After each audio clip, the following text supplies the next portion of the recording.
And so I'm feeling hands stay here, push off my left toes, really is what I'm feeling, as my head works to the right. And then I'm letting this, feeling like I'm tossing the club head back towards the camera. And then from there, I'm just gonna roll. Just roll. Yeah, okay. So here we go. Hands stay forward, push up and right. Okay. Now, Josh, that's not long for you,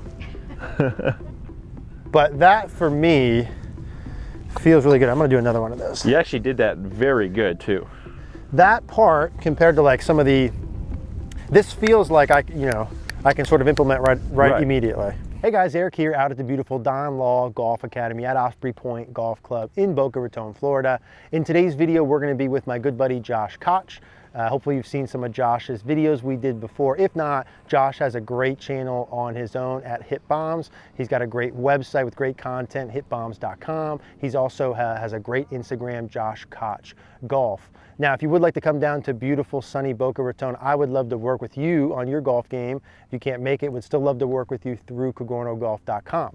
That's where you can send me your golf swings. I build a specialized 4-week practice plan. You get access to all of our master classes, all of the videos on the site, and our awesome community of golfers like you and I. Would love to see you at cogornogolf.com. We'll put links for everything I just mentioned in the description down below. Let's get started with the video. All right, guys, back here with Josh, and in today's video, we're gonna talk about maybe something a little controversial, the upload during the backswing. So something in the swing that we could do, they see a lot of the world long drive like yourself doing in the backswing that you don't see maybe as many recreational golfers do. Right. One group of those people hit the ball very far, the other group maybe doesn't. So there could be something there. Now I know at the end of this video, we're gonna continue with the Scotty Cameron putter giveaway. So we'll do a video at the end explaining the details for that, where one of you guys can win a Scotty Cameron putter from Josh. We'll keep that for the end. Maybe before we dive in, why don't we hop over to the Instagram video where you explain this a little bit, and then we'll come back. So let's hop over, check out Josh's Instagram video explaining this upload move.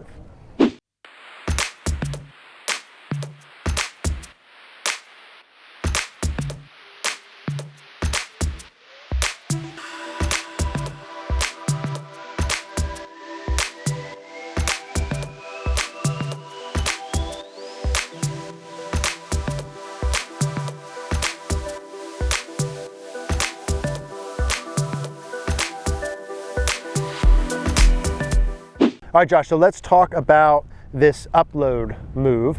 Obviously, they got to see a little bit of it with the video there, but maybe if you could talk us through what it is, how you do it, and kind of what the point of it is, and then maybe I'll see if I can come in and do a couple. Yeah. So the upload is something that you see some of the longest drivers in the world do. Now, you also see this, not just in the long drive world, but you also see it on the PGA Tour. Maybe not as extreme. Put it this way, it's a lot more noticeable with the long drive guys. So we kind of see two versions of this. We see the type of player that off the ball, they're kind of pushing off the ball and going up right away. What this does is by going up, that allows them to get a head start on the lowering process. So using the ground, such a big term these days. But the reality is, to be able to use the ground, you have to load something into the ground. And by going up earlier, that allows the golfer to get a head start on lowering the body through the transition in an effort to push off even better. So the other thing it does is, let me borrow this for a second, is because the driver sets up and look based off how the manufacturers design these clubs, you can kind of see that a driver actually sits backwards, okay, the shaft. So if we actually go down in the backswing, there would actually be some interference with the ground between the club and the ground. So if we go down, if something doesn't change, we would have to do something to prevent it from kind of being dragged back against the ground. So what guys would do is, by going up, that actually allows them space to kind of throw that club head back and get it swinging resistance free.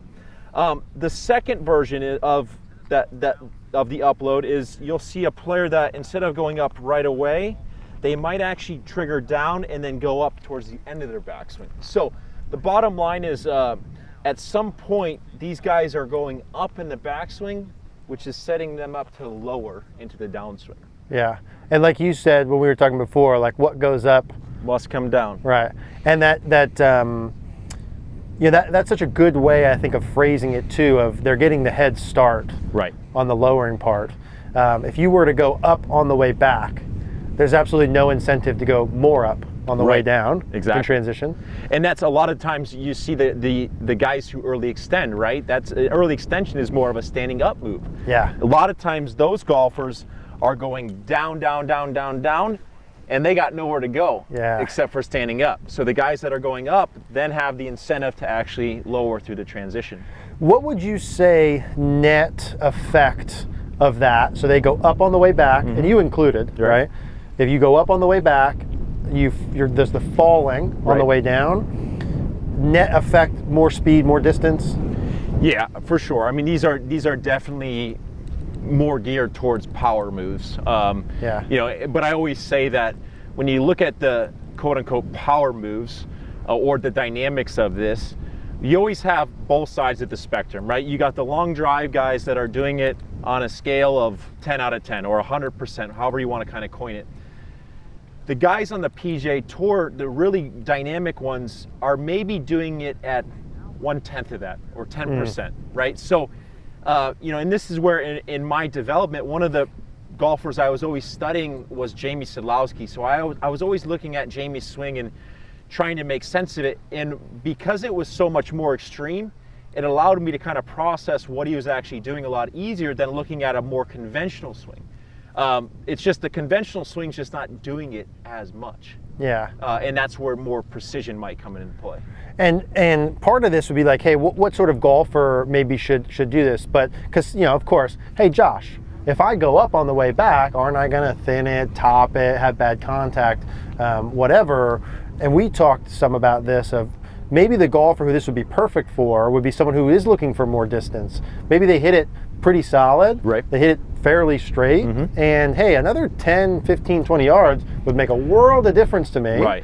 And maybe I need to feel the 10 out of 10 long driver, feel that. Right. And then to your point, where do I go in the middle to play golf? Yeah, and that's the thing, you know, and that's being done in a practice setting, right? That doesn't mean that you'd step up onto the first tee with some type of pressure and you'd be going 10 out of 10. Right. You know, a lot of times that's being used in practice to help the player feel the opposite side of the spectrum, knowing that when they shut off their brain and they go back to their subconscious thought process, their body's not going to do it as much, right? Yeah. I mean, when you step into the ring, naturally people, when they get on the course, they tend to shy away from things. Yeah. So that's where in practice, you know, practicing to the opposite extreme might kind of middle out that middle. So let me hop in, Josh, and see if I can start to feel some of these things. So in the details, obviously in the video there, I think there were a couple kind of main components, right? Was I'm pushing up through my left foot as I start back. Yeah. So I'm pushing up through my left foot, kind of feeling like I'm pushing kind of down and forward, my body's going up in this way. Right. My head is working up and to the right. And then I'm really feeling like our videos in September, like I'm letting that club head more or less kind of throw back behind me. Sequence-wise, though, what I would do is as you push off, give me the goods, man. I would actually leave your hands here for a second, so push off and to the right. There, now, so there's a different sequence. Now you can kind of throw that back. So instead of it all kind of going together, and you see both patterns, but in my opinion, the really, really fast guys have more of that in there to where it goes up, and then it allows them to kind of get it swinging back freely. It's almost like a 1-2. Yep. Yeah, and really, I mean, that's kind of the loading sequence when you look at a batter in baseball, right? So they're up there. There's the first thing that happens is there's that initial load where nothing really does anything. But as they load right and then they continue into the motion, then it starts to wind up. And that's one you can definitely see, like, I can look at people's swings and see that little trigger move where like the handle stays. You do that really well with the handle staying forward as you're doing the push part. Even some players in the PGA Tour, I see that. Rory's a great example of that. Yeah. He's a great example of this topic in general. He kind of gets his body moving to the right as that stays, and then that allows him to go. A lot of people would interpret that as a forward press, but it's really just the shaft being left there and the body moving to the right early. that allows them to create more momentum. Because if we were going to throw this bucket, Eric, and I said, you know, I wanted to throw this bucket harder, would I set up and go like this all together, or would I set up and get my body moving to the right and create some leverage? You do the second version. Do the second one. Yeah. So Same that's the thing whole with a idea golf behind club. it. Correct. So as I'm working in here feeling this, and I'm feeling like my hands are staying here as I'm pushing, my heel's coming up, right? I feel like I'm kind of pushing through the toes or the balls of my left foot. Yep. That all sound about right? Perfect. Okay. And the way you're demonstrating it is awesome. The sequence is correct now. So the hands are staying here, I'm going this way, and then I feel like it's throwing here. Correct. As I'm feeling like the club head's sort of tossing behind me, I mean, immediately this all feels like I'm gonna hit it farther, not shorter. I would think if you tried this, immediately you'd feel like it's gonna go farther.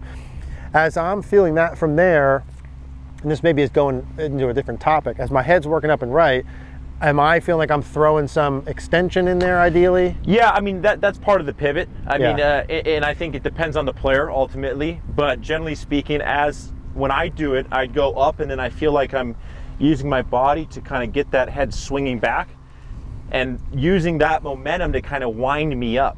Really use that momentum to wind my body up into the back. Exactly. Maybe that extension even more of a byproduct of getting that first piece correct? Yeah. Yeah, okay. For sure. Okay. So let's hit one or two. I'm gonna go just to the right of that flag. And so I'm feeling hands stay here, push off my left toes, really is what I'm feeling, as my head works to the right.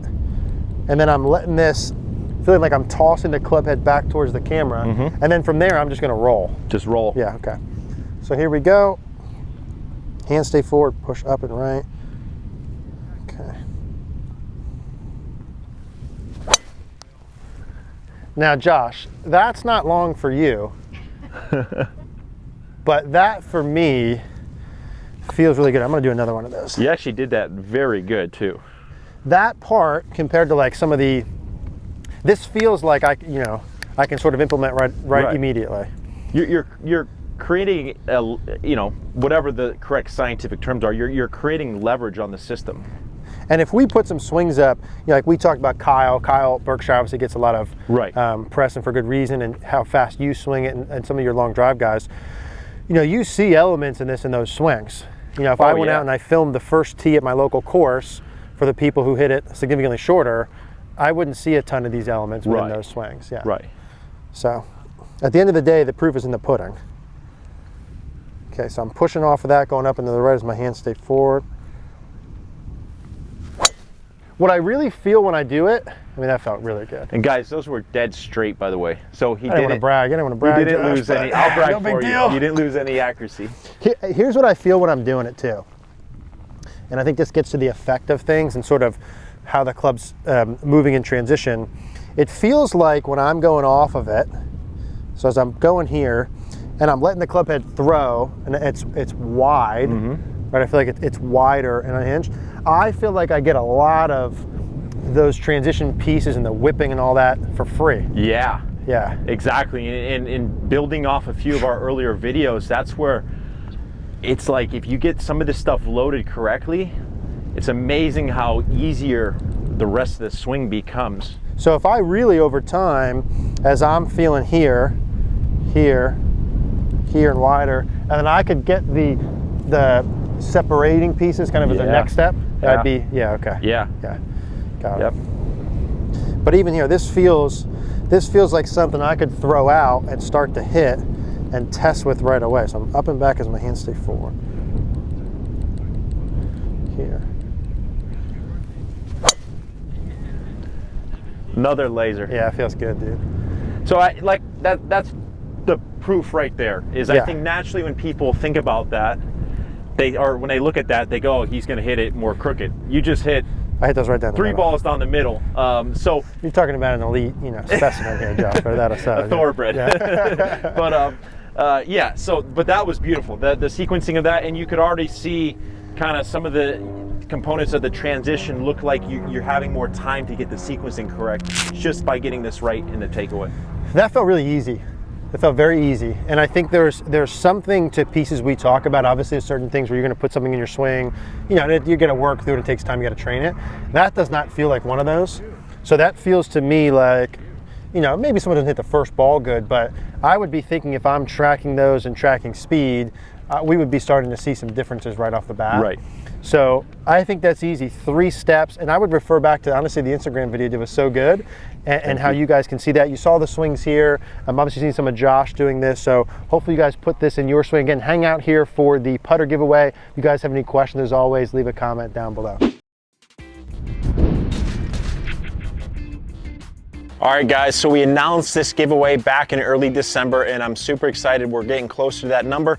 I have 2 Scotty Cameron limited edition putters that I'm gonna be giving away one of them, okay? So the winner gets to choose which one they want. Here on the right, we have the Newport Trillium T22. You can see the Newport back, the Trillium bronze face, and then the 15-gram weights on the bottom.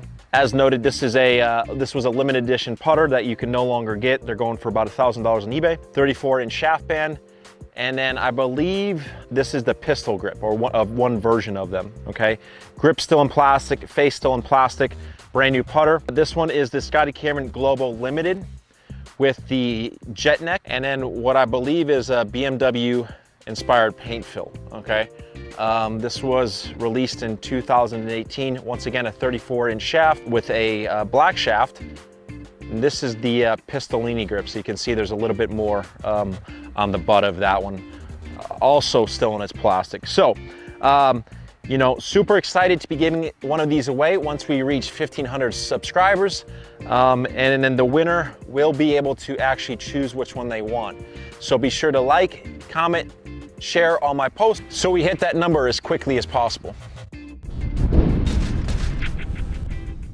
Hey guys, thanks for watching today's video. If you like the video, do us a favor, click that gray like button, that thumbs up button down below. Subscribe if you haven't, leave a comment down below. We'd love to talk to you about what you thought about today's video. The more action we get here, the better. The more YouTube likes that, sends our videos out so we can help more golfers. Really appreciate that. If you did like today's video, we'll put a similar YouTube style video card up here. You can click and watch that. If you'd like to check out CogornoGolf.com, you'll also see that logo. We'd love to see you there.